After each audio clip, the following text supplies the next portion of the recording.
late 1968, my father bought a 1961 Pontiac Tempest 4-cylinder sedan for $150 as a second car to drive to and from his office.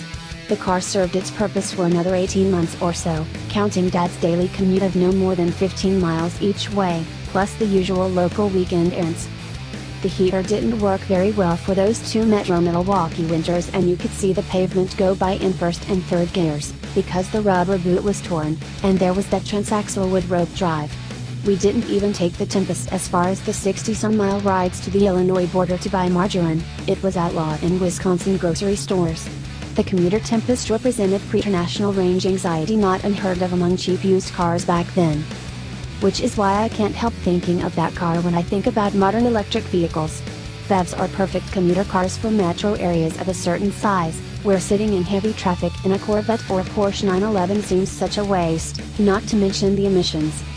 At $30,875 sticker price, or in just $23,375 after the federal tax credit, the base Nissan Leaf S makes for a good commuter car. With its 150-mile range, it could even take you on that weekend margarine run, though the non-dairy butter substitute has been legal in Wisconsin stores since the 70s. Put it this way, if you live in the northern Chicago suburbs, you can use the Leaf for a weekend New Glarsphere run. My week or so with the nicely appointed Nissan Leaf SL was relegated mostly to daily commutes, about 5.5 miles each way to our Detroit bureau and Royal Oak. I plugged in only at the office, using our Nissan supplied 240-volt charger.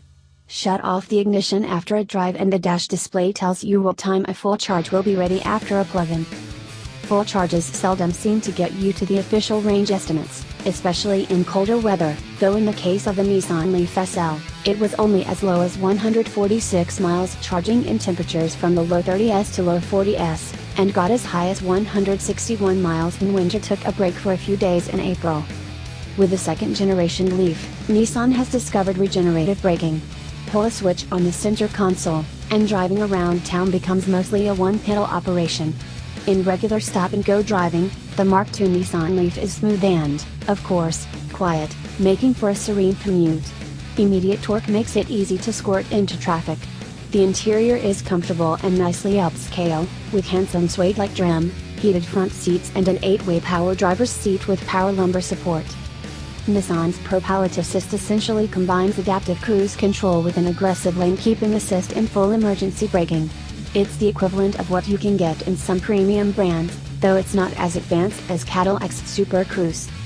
On what serves as Metro Detroit's handling test road, the exit 69, Big Beaver Road Cloverleaf, really, the Leaf is well-mannered with moderate body roll and the feeling that the battery placement keeps the center of gravity low, though there's no hint that it wants to go out and play on the serious S's like the Chevrolet Bolt.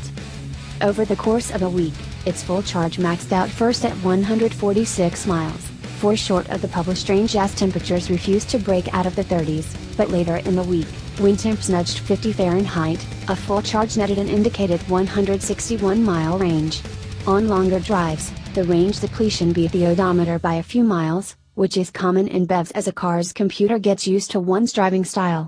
Bottom line is that the bottom line is pretty good, even if the Nissan Leaf falls short of the Chevrolet Bolt's range by 88 miles. The good news is that 150 miles range is plenty for a commuter car. I never saw less than 80 miles range, which came after a couple of out-of-the-way errands, a 30-minute drive to a local restaurant for dinner, and the round-trip commute.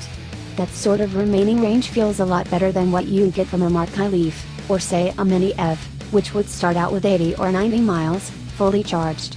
If you're of sufficiently upper-middle-class means, you should consider the Nissan Leaf as a second car, especially if your first car is a big SUV. If you're more of a middle class, wait for Nissan to increase the Leaf's range, then pick up one of these for a nicely reduced price. It might not be an 8-year-old Tempest-like bargain, but at least you'll feel confident driving past the state border for that special craft beer.